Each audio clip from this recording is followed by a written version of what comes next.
Hello guys, welcome to my channel simplified classes. आज हम पढ़ने जा रहे हैं क्लास 7 साइंस का first chapter, that is nutrition in plants. तो हमें पढ़ना है प्लांट्स में न्यूट्रिशन कैसे होता है।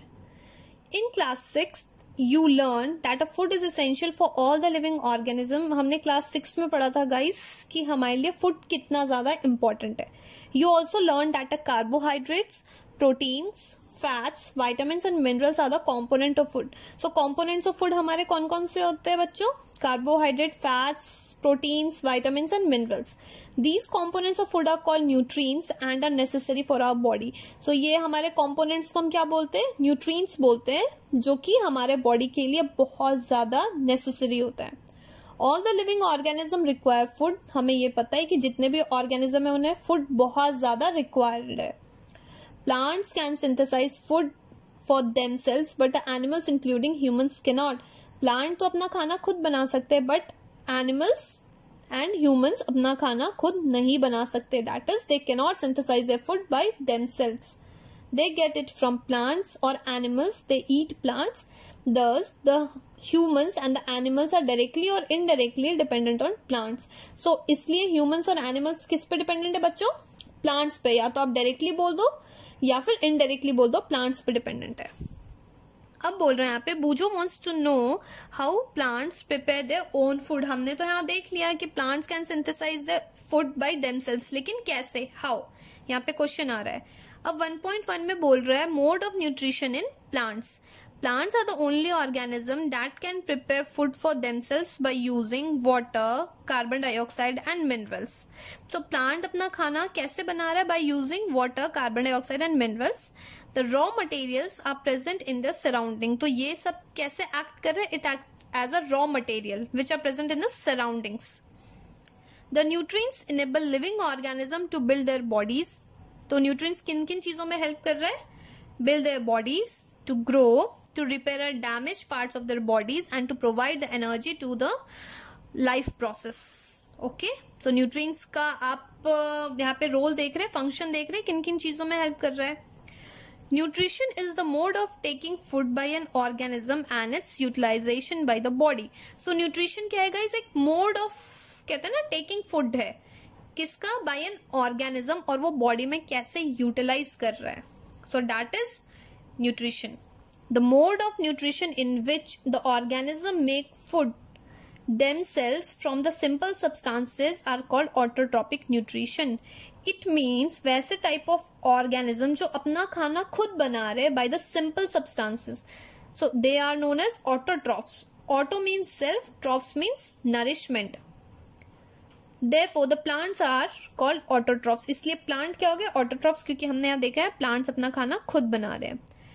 Animals and most other organisms take in food prepared by plant. Animals and बाकी कुछ organism क्या हो रहा है? वो खाना किससे ले रहे हैं? Plant से ले रहे हैं। They are called heterotrophs. So इसलिए हम उनको क्या बोलते हैं? Heterotrophs बोलते हैं।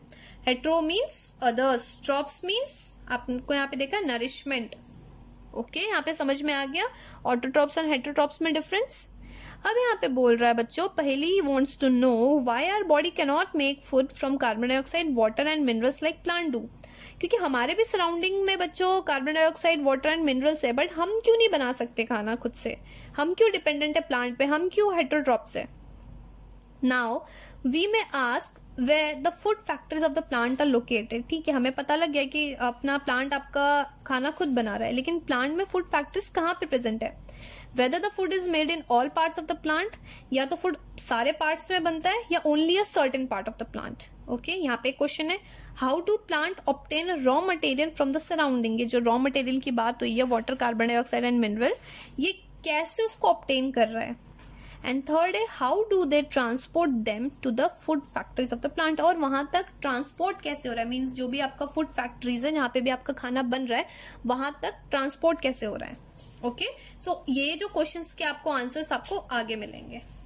सो 1.2 में guys photosynthesis, that is food making process in plants. ठीक है, leaves are the food factories of plant. तो पता लग गया फूड फैक्ट्रीज ऑफ प्लांट क्या है? आपका लीव्स है। Therefore all the raw materials must reach the leaf. सारे raw materials को कहाँ पहुंचना है? लीफ पे, क्योंकि फूड फैक्ट्रीज हमारा क्या है? लीव्स है। Water and minerals present in the soil are absorbed by the roots and transported to the leaves. So water and mineral जो soil में present है वो absorb हो रहे हैं roots से और transport हो रहे हैं leaves तक. Carbon dioxide from the air is taken through the tiny pores present on the surface of the leaves. These pores are surrounded by the guard cells. So ये सारे pores किससे surrounded है? Guard cells से. Such pores are called stomata. तो इन pores को क्या कहते हैं बच्चों? Stomata, जो कि फिगर आपका 1.2 से हम इसके बारे में आगे देखेंगे. अब यहाँ पे आपको सेल्स के बारे में थोड़ा सा आपको इंट्रो दे रखा है. तो यहाँ पे क्या बोल रहा है बच्चों? You have seen that a buildings are made of bricks. हमने देखा है जो इवन बड़ी बड़ी बिल्डिंग्स है, मॉल्स हो गए, तो उसका यूनिट क्या है? वो किन छोटी छोटी चीजों से मिलकर बना है? That is bricks. Similarly, the bodies of the living organism are made of a tiny units called cell. इसलिए हमारे bodies भी किस चीज से बनी है? Tiny units means उसका unit क्या है? Cell से. Cells can be seen only under the microscope. Cells को हम कहाँ देख सकते हैं? Microscope के अंदर. आप naked eye से नहीं देख सकते. Some organism are made of only one cell. कुछ organism क्या है? सिर्फ एक cell से बने होते हैं. The cells is enclosed by a thin outer boundary called the cell membrane. तो उसका outer layer जो हमारा thin होता है, जिनको हम क्या बोलते हैं? cells के outer layer को cell membrane. Most cells have a distant centrally located spherical structure called nucleus. So centrally located क्या present है हमारा? Nucleus. Okay, जो कि आपको figure 1.1 में दे रखा है आपका. The nucleus is surrounded by a jelly-like substances called cytoplasm. और nucleus किससे surrounded है? ये जो आप jelly-like structure दिख रहा है ये आपको क्या है? Cytoplasm. ओके गाइस, तो आपको बस ये ओवरव्यू एक दे दिया है सेल्स के बारे में. अब हम चलते हैं दोबारा यहाँ पे. बूजो wants to know how water and minerals absorbed by the roots reaches the leaves. अब ठीक है, एब्जॉर्ब तो हो गया, बट लीव्स तक पहुंच कैसे रहा है? अब उसे एब्जॉर्ब कौन कर रहा है? रूट्स, जो कि हमने अभी पीछे देख लिया पैराग्राफ में. Water and minerals are transported to the leaves by the vessels which run like pipes through the roots, the stem, the branches and the leaves. So water and minerals transport कैसे हो रहे हैं? Vessels से. Okay, तो vessels कैसा act कर रहा है? पाइप की तरह एक्ट कर रहा है. तो वो रूट से स्टेम में जा रहा है, स्टेम से branches and finally it reaches to leaves. They form a continuous path और a passage for a nutrients to reach the leaf. तो वो आपको पहुंचाने के लिए कैसा बन रहा है? आपको कंटिन्यूअस पाथ और पैसेज की तरह एक्ट कर रहा है vessels. So they are called vessels. सो ये क्या हो गया? हमें वेसल्स ही इंपॉर्टेंट रोल एक्ट कर रहा है आपको लीव्स तक पहुंचाने के लिए. You will learn more about transport of minerals in plant in chapter 11. आप इसको डिटेल में chapter 11 में पढ़ोगे. Paheli wants to know what is so special about the leaves that they can synthesize food but other parts of the plant cannot. अभी हमने देखा है guys कि leaves में ही आपके food की synthesis हो रही है, but पहेली ये जानना चाहती है कि ऐसा leaves में ऐसा क्या important है कि whole प्लांट में से सिर्फ लीव्स में ही आपके फूड की सिंथेसिस हो रही है, not in the other part of the plants. Okay, the leaves have a green pigment called chlorophyll. So leaves के पास क्या है बच्चों? एक ग्रीन पिगमेंट होती है जिसको हम कहते हैं chlorophyll. It helps leaves to capture the energy of the sunlight. So what is the main function of chlorophyll? आपका capture the energy of the sunlight. This energy is used to synthesise और prepare a food from carbon dioxide and water. So, किन किन चीजों की मदद लेता है? Carbon dioxide and water. Okay, since the synthesis of food occur in the presence of sunlight, it is called photosynthesis. So synthesis कब हो रहा है?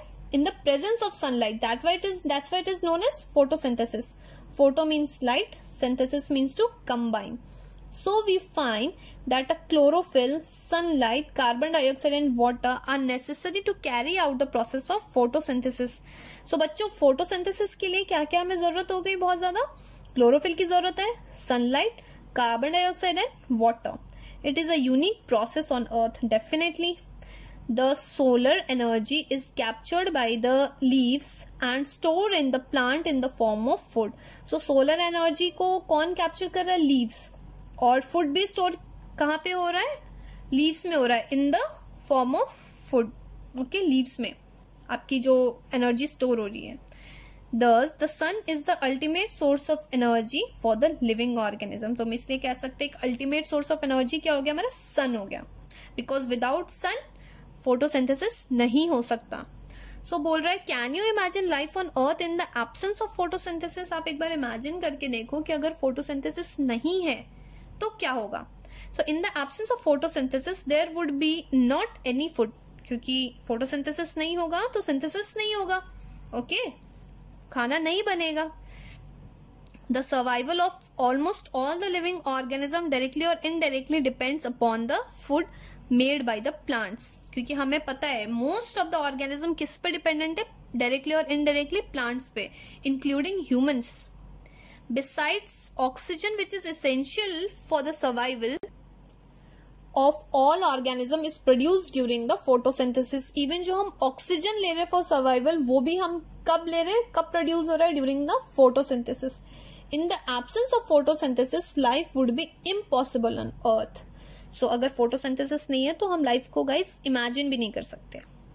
During photosynthesis, chlorophyll contain the cells of leaves in the presence of sunlight use the carbon dioxide and water to synthesize the carbohydrates. So आपको एक equation दे रखी है यहाँ पे, carbon dioxide plus water in the presence of sunlight and chlorophyll आपको क्या बन रहा है, कार्बोहाइड्रेट प्लस ऑक्सीजन। और हमने ये लास्ट पेज पे देखा था, आपको स्टोमाटा के बारे में बात हो रहा था। यहाँ पे फिगर 1.2c में आपको स्टोमाटा दे रखा है, ये रहा लीफ। जब आप देखोगे तो ये आपका स्टोमाटल ओपनिंग है, ये आपका गार्ड सेल्स हो गए, ओके। यहाँ पे आपको सेक्शन ऑफ लीफ दे रहा है, ये आपका chlorophyll, this one is the guard cell, this one is the stoma, okay. अब यहाँ पे during the process oxygen is released, जब आपको फोटोसिंथेसिस हो रहा है तो आपका ऑक्सीजन आपको रिलीज हो रहा है। The presence of starch in the leaves indicate the occurrence of photosynthesis. तो आप कैसे पता करोगे कि फोटोसिंथेसिस हो रहा है किसी प्लांट में, ओके तो आप कैसे, जब आप चेक करोगे कि उसमें स्टार्च प्रेजेंट है। Starch is also carbohydrate, okay.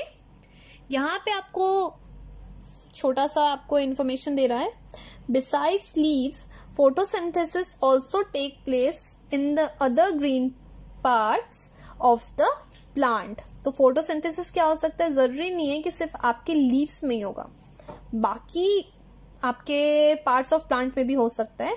in green stems and green branches, so कहाँ हो सकते हैं, green stem में भी and green branches में भी।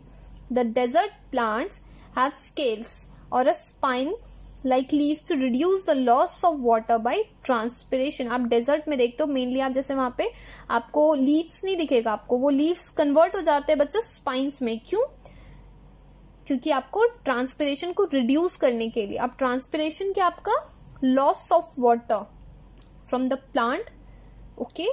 तो आप वो किस में कन्वर्ट होता है, loss of water in the form of water vapour, okay. So जब आपका स्पाइन में कन्वर्ट हो जाता है, स्पाइन में आपको कन्वर्ट हो गया तो आपका ट्रांसपिरेशन रिड्यूस हो जाता है, मीन्स आपका सरफेस एरिया रिड्यूस हो गया।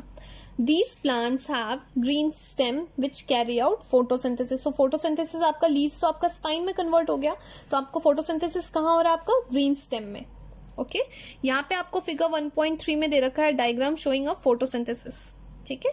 ये देखिए, ये आपका एक प्लांट है, यहाँ पे लीव्स में आपका क्लोरोफिल प्रेजेंट है, वाटर एंड मिनरल्स आपको रूट एब्जॉर्ब करेगा, सराउंडिंग में आपका light energy, carbon dioxide and oxygen, यहाँ पे आपको सनलाइट आ रही है, ठीक है।